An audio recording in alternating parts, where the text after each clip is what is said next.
Yeah, Taz, thank you for having me, and I'm glad to be here, and I'm looking forward to sharing my experiences and what little knowledge I have about cricket with everyone.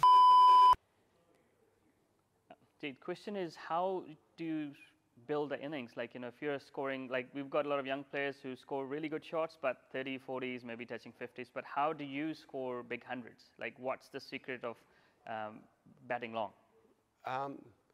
Well, first thing to bat long, you got to have that self-belief and desire to want to do it and do it the hard way. It's not going to be easy. You're going to have to work hard for your runs.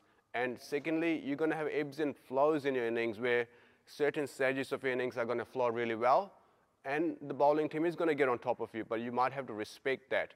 But you see a lot of good players, once they get in, they get 20 or 30, they really tend to value the wicket and understand what their role is in that situation.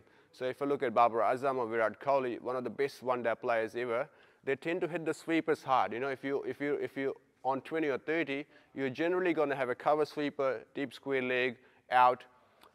Maybe if the spinner is bowling, they might have a long off or long on. So how can you get in the position to hit those sweepers hard? By hitting the sweepers hard, what you're going to do is you're going to frustrate the bowler, that he's not able to contain you. And then you will get a bad ball and you can put that away for 4. So it's about almost like looking at the percentages that are in your favor during the middle phase of innings is very important. Because a lot of players in New Zealand tend to walk off after getting a pretty 30, the best 30 they will ever score, but the 30s are not going to win your games. It's about how do you have that self-belief and desire for your team to say, look, this is my role. I'm going to stretch it out for next 5 overs, another 5 overs, and in that 5 overs, I'm going to look to hit the sweepers hard. These are my single options, and if the boundary options comes, I'll take it.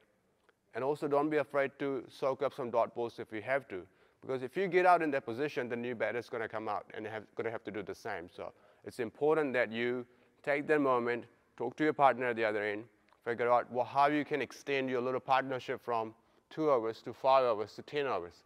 Set yourself little targets. Just take the focus away from scoring 100, bring it back to right now. This bowler, this spell, next phase, and then you will end up with 100 without even realizing. Cool, thank you.